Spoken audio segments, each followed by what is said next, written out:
आप सुनो ध्यान से, स्तरित उपकला उत्तक की बात करते हैं। स्तरित का मतलब स्ट्रेटिफाइड, मतलब इसकी कोशिकाएं डिवाइड होती है इसलिए स्तरित नाम पड़ता है, स्ट्रेटिफाइड। इसके अलावा लेयर बनाने का काम करती है, वो तो उपकला उत्तक का काम ही क्या होता है, लेयर बनाने का काम होता है। ठीक है, अब इसमें खूब सारे टॉपिक है, इसके भी टाइप्स पढ़ेंगे अलग अलग। ठीक है, इसके शान इसके भी हम टाइप्स पढ़ेंगे अलग अलग। ठीक है, तो पहले क्या होता है इसके बारे में लिख ले थोड़ा सा हम। तो ये क्या आती है, ये सेल्स, सेल्स बोलो या टिश्यू बोलो, बात एक ही है ना।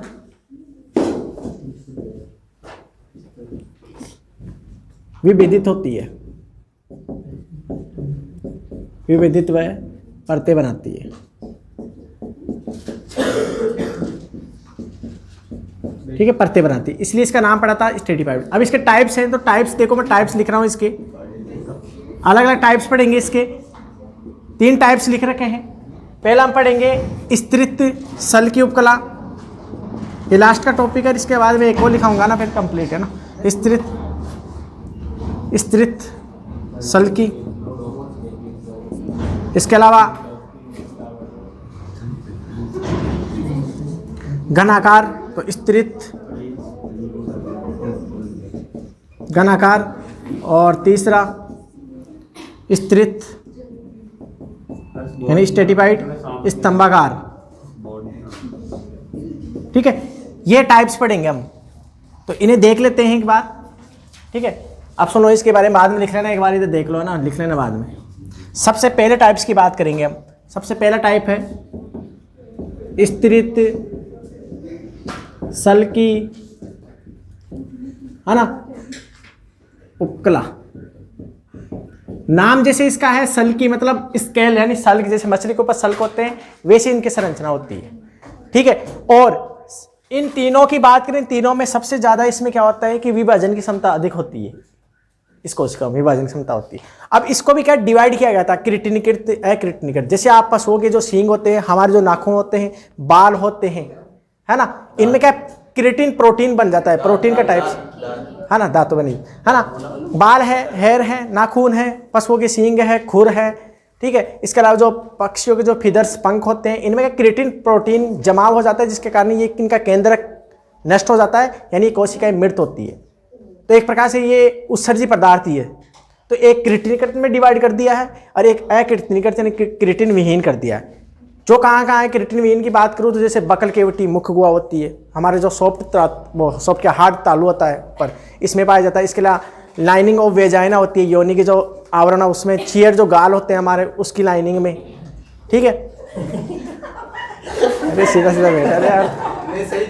ठीक है, तो लाइनिंग ऑफ जो चीयर होते हैं, है ना, गाल, उनमें पाए जाते हैं। होठ होते हैं, लिप्स, इनकी लाइनिंग बनाने में काम करते हैं। इसके अलावा जो गर्सनी होती है, फेरिंग्स या ईसोफेगस होती है, इन लेयर में पाए जाते हैं, जो क्रिटिन विहीन होते हैं। ऐसे 2 भागों में डिवाइड करा है, पूछ लेता है, तो इसके बारे में लिख लो।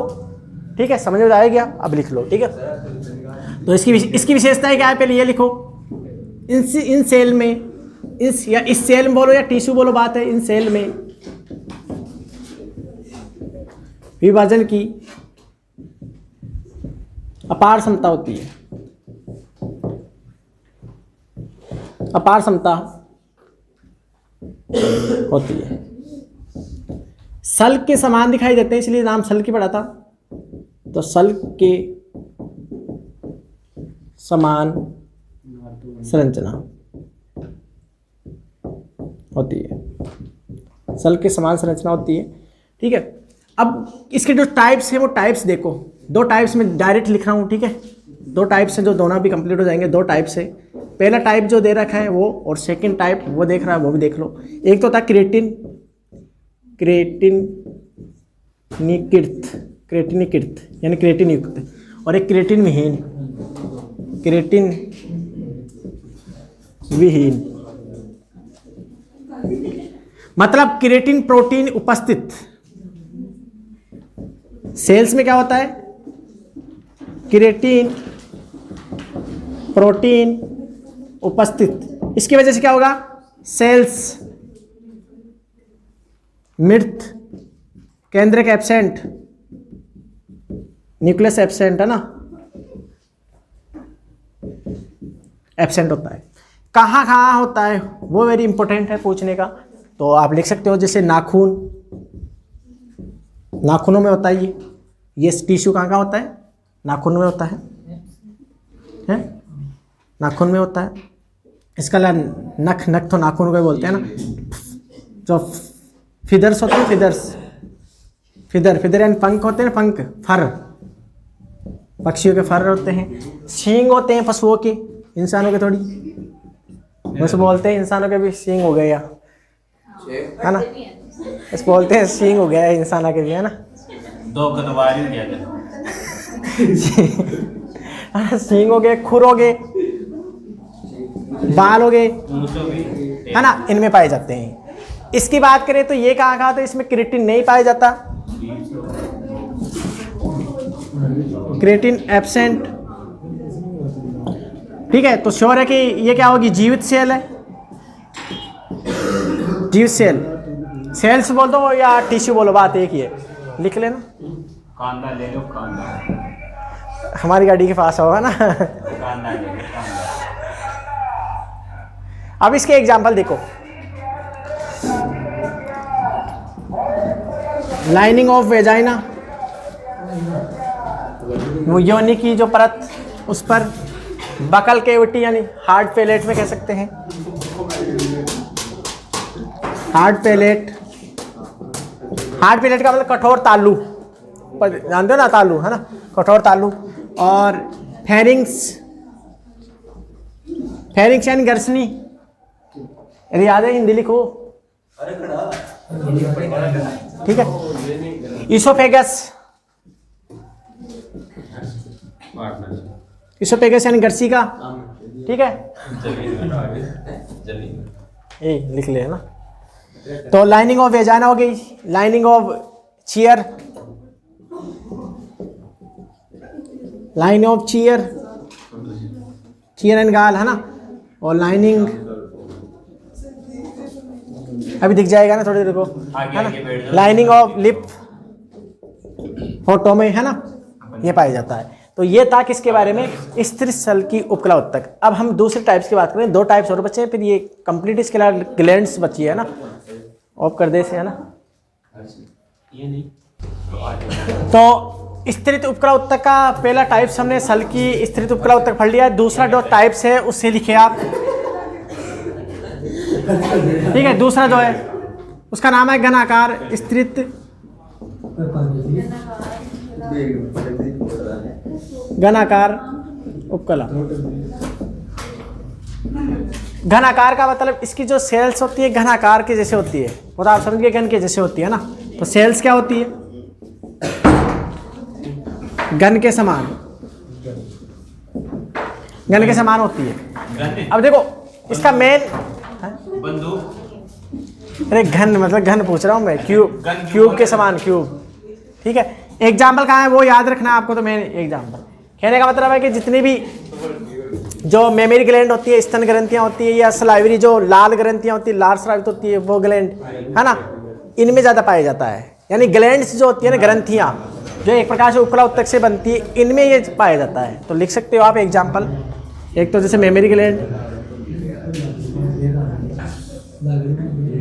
यानी स्तन ग्रंथियाँ,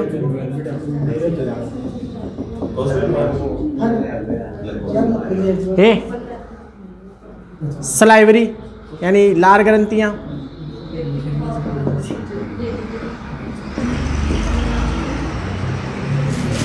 लार ग्रंथियाँ होती है, ठीक है। स्तन ग्रंथियाँ, लाल ग्रंथियाँ, और भी जितनी भी ग्रंथियाँ है ना, उन ग्रंथियों में पाई जाती है, ठीक है, लिख लेना है। और इसका लास्ट का जो प्रकार था ना, वो एक और देख लो,